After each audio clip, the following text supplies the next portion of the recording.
On today's episode of Watch Jericho, I'm here with Eric, and we're going to pick up a true survivor.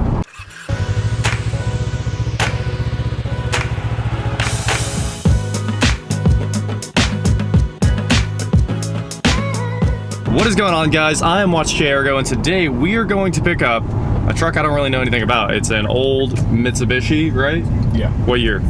86. 86 Mitsubishi truck with a 5-speed and a 4-cylinder, I would assume, because all these old trucks are really cool. Super lightweight, super simple power plants, and super low miles. So let's get over there. And I'm at the gas station because it turns out we didn't have enough money to buy this true survivor. We were told it was going to cost 800 bucks, and luckily Eric brought 900, and I thought I had another 100, and I sure didn't. So I'm at the gas station, hit the ATM, got another 100, back over to the car.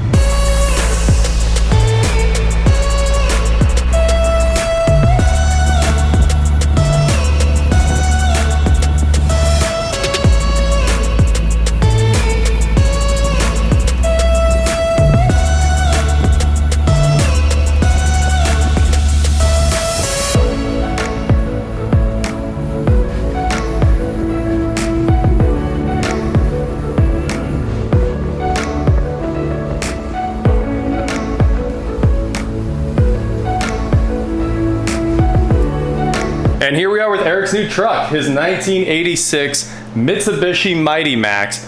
This thing has the 4-cylinder under the hood. It's a 2.0 liter power plant. It's carbureted.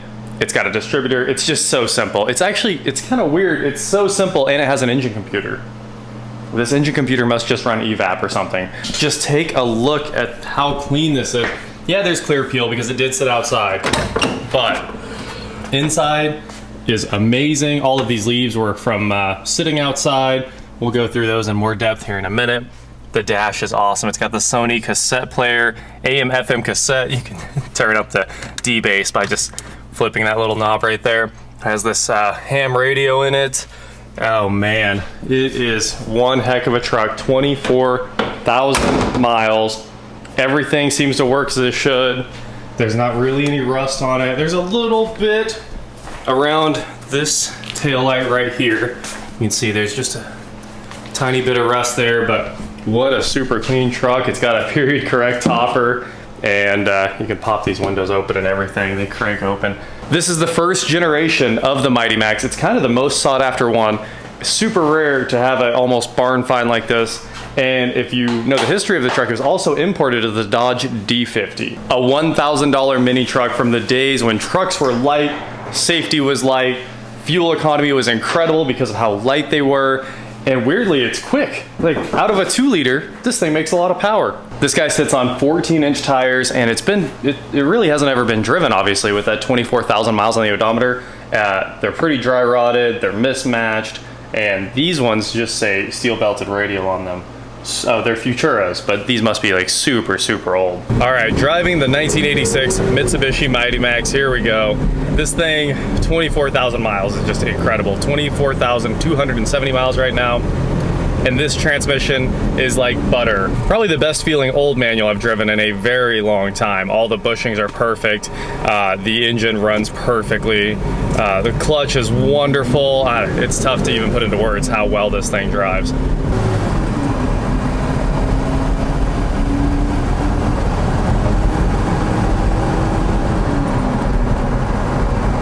The 5-speed is absolutely awesome. It keeps the RPM down when you're out on the highway. Plus, this thing will go insanely fast.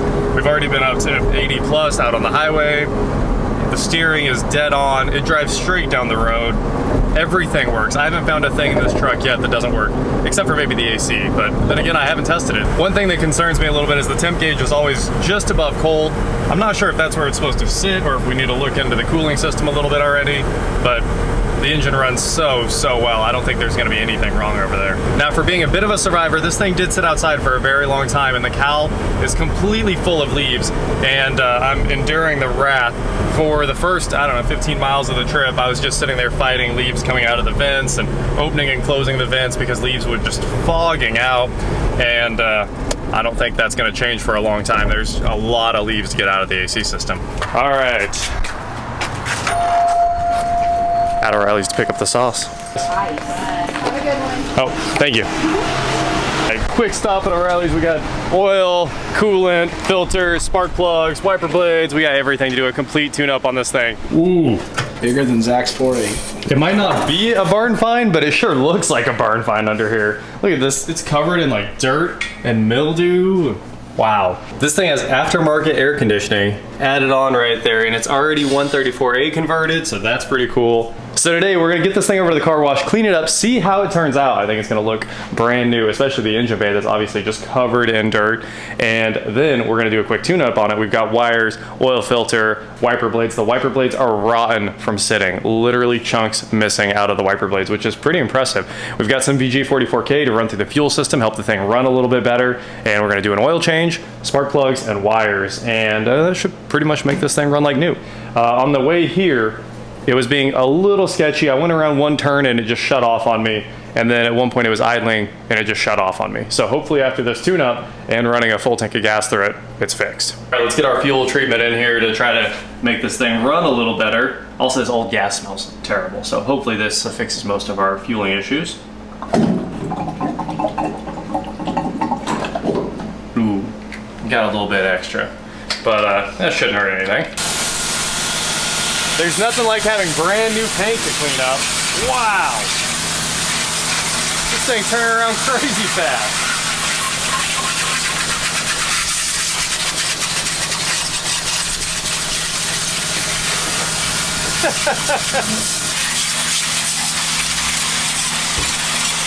Now that is looking much better.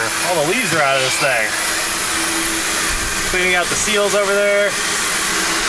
Eric and I are sitting in here like, man, the seals in this thing are great. Look, not a drip, not a single drop. And then right down here we have a literal lake coming in. A little bit. Yeah, that's a lot of water. Found the culprit. The hoses were unhooked from the aftermarket AC here. So I put them back. Hopefully that stops the leak. Well, now it needs a little love by hand. You can tell that the paint really started to clean up. All of the mildew and dirt that was under the hood, it's all gone. You can tell it's an engine. Look at that, it's all silver again. And a little bit of paint would go a long way towards making this thing look brand new. Like, you can even read the labels on the compressor now, and you kind of see the colors on the caps, on the suction side, high side. It looks much, much, much better. Now it's time to get started on this tune-up because we've got plugs, wires, oil. We're just gonna jump right into it, start ripping things apart and changing them out, because I'm sure none of this has been changed for the last at least 20 years. I would say a minimum 20 years. At least, yeah. So we're gonna get to it. Eric's gonna do the oil change because it's his truck, and I'm gonna change the wiper blades because it's the easiest thing you can do. This is a pretty easy wiper blade to change. Basically pull that off, squeeze this thing, dump out the new one. On the wiper blade itself, we'll flip this guy over. If you guys have never seen bayonet arms, they're not my favorite. The J-hooks are far, far better. Basically just push that down like that once it's been flipped over. Set this in the middle of that and go like this. And that thing's complete. Make sure, I'm gonna leave this little protector to make sure Eric enjoys his life while he's driving in the rain. I'm kidding, don't leave the protector. Make sure the wipers don't work at all. Well, it doesn't look terrible. Nothing shiny. I mean, it's a brand new engine. I guess it's probably absolutely perfect. Drain it down. It's draining. Now this is what you call bad brake fluid. Check that out. That is pure, like, dark red. And of course, it says right there, it should have been .3. Luckily, we've got RBF 660. So we're gonna suck all that out of there with the syringe, put in some RBF 660, keep right on trucking. Oil change going down there. That's good. Dang, you got a sweet license plate on the front of that thing. I know. It's the exact right team. It's a shame. What kind of filter did you pull off this thing? I don't know, Miley. It is like a Mighty or something. Huh. All right, well, we'll get your wicks on there. That filter looks like it's 20 years old, man. I don't think there's been any designs like that in the automotive market for many years. So we're going back with the good stuff. This is a Wix 51 381. Links in description below, always. Gotta go underneath the alternator, snake it in there, and that looks like about where it sits. We pulled the oil cap off and take a look inside that engine. Wow. Probably the best looking engine I've ever seen. Time for our new plug wires, and that new set of plug wires came with 2 different lengths of coil wire. So of course, just gonna go ahead and pull the coil wire off. It's probably really short, just runs from there to there. And then we'll swap them out All new plug wires, all new plugs, and we have boot grease for those as well. Time to make sure our wire routing was right, and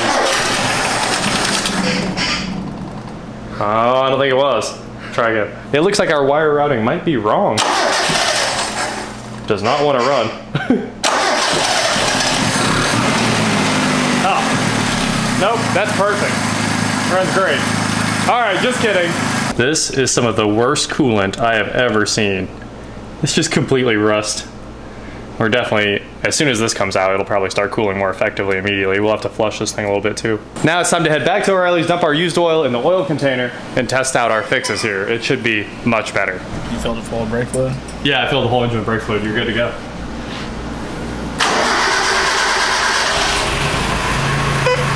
It might actually run better now. Starts a little bit better. Yeah. It was cranking quite a long time the first couple times we drove it. Well, we tested the windshield washer fluid pump, and it actually works perfectly. So we went ahead and got some new windshield washer fluid, and see if I can make this pour happen. It's gonna be magical. Funnels are for the weak. I don't care if I spill a couple drops. As soon as you say it. All the comments are always saying like buy a funnel, but we have tons of funnels, and I don't like to use them because I can pour better than that. We should go use a proper machine or a set of gauges to charge this thing, but the system's probably empty, and Eric went ahead and bought the can, and we're gonna go ahead and try it just to see if it works this one time. Filling this thing up. You can hear the compressor loading up a little bit there. Who knows if there's any oil in this system. You can see the liquid flowing through the dryer. That's about 40. It's probably about right now. Yeah, let it eat for a second. Just leave it. Yeah. The can work this time. I hate to say the thing worked because they typically don't. And you should always recharge them properly, suck it down, leak check. But cold air is coming out of this thing, and we're going to show you right now. So our ambient temperature in here is about 92 right now. And coming out of there, we currently have 76, 62, 60.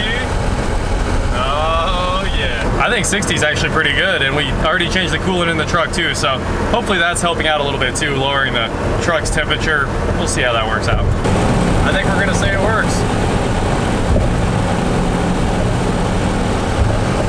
Well, that's a complete tune-up, air conditioning, all the creature comforts, and a quick detail. Really not bad for a couple hours. Now this truck is a survivor driver. I think that's what we're gonna call it. So there's two issues with the glass here. We've got a bullseye right there that's trying to spread, and we've got another little fisheye or a chip right there. And we're gonna fix those in the parking lot. We ran inside Walmart here, and we grabbed the Rain-X windshield repair kit. I'm gonna grab the razor blade, clean it up real quick. Just take the razor, make sure there's no dirt over the area. Now we'll assemble the injection assembly. This is really easy. Otherwise I wouldn't tackle it in a parking lot. But actually we can leave it out for a second, put it right over the hole. Make sure that we're dead on, which we are. Dead on. Screw this thing down until it touches. There we go, sealed over the hole. Take our razor blade, cut the top off of this guy. We'll put like 5 drops in here. 1, 2, 3, 4, 5. Okay, and then you just run the injector down until it starts to push the stuff in. So I'll go all the way down, back up, get all the air pushed out of it, and then come back. It's working. I can see it going inside the glass. Just what we wanted. We've about completely knocked that out. You can see where the hole used to be, and there's nothing there anymore. And a little curing strip on there, lots of extra resin, and it should work out. You can see where the hole used to be. It's gonna be all on your fingers. This one's gonna be twice as fun. Time to put in the resin, and it should start kind of gravity feeding in, and then we'll go ahead and inject it, and you should see the crack just disappear. This was a pretty wild crack. I don't know if we're gonna be able to like completely save this one, unfortunately. It looks better. It's better for sure. Walmart parking lot repair complete. A windshield in a Walmart parking lot. That's not bad. So you can see the resin is kind of set up underneath our curing strip there. And now all we have to do is scrape off that layer. And in a second, you won't ever be able to tell there is anything on this windshield. That's a $60 fix at any. Oh, any windshield shop, yeah. Now that one's gonna sit a little longer because there's a lot of resin in that. Almost done working on this thing. Well, this was a lot of fun finding this car this morning, listening to all the stories about it, and now it looks like Eric's gonna sell it. It was gonna be his driver. Of course, he paid $1,000 for it. I think I own 10% of it or something like that. And he listed it for $3,500, and it looks like someone's on the way for $3,000. So we'll see. I think it's gonna sell tonight. Unfortunately, we didn't get to have more fun with the thing, but honestly, we did a whole tune-up on it and we drove it around. It's such a great driver. It'll make somebody a really good truck. Not to mention air conditioning and a working Sony cassette player with mini disc and CD changer control. A mini disc changer. Oh man, that's one of those cool things. Ham radio is cool. I went ahead and tuned in the ham radio to some of the local repeaters so we could listen to some of the storm chasing traffic and just people talking in general, and have some fun with that while we were at it. But there you go, an incredibly rare, incredibly low mile, hardly ever seen Mitsubishi Mighty Max. So that is it for today, guys. Thank you so much for watching. Don't forget to head on over to shop.watchjrgo.com where you can get cool shirts like this. And please like, share, subscribe, do whatever you want to do, and I will talk to you next time.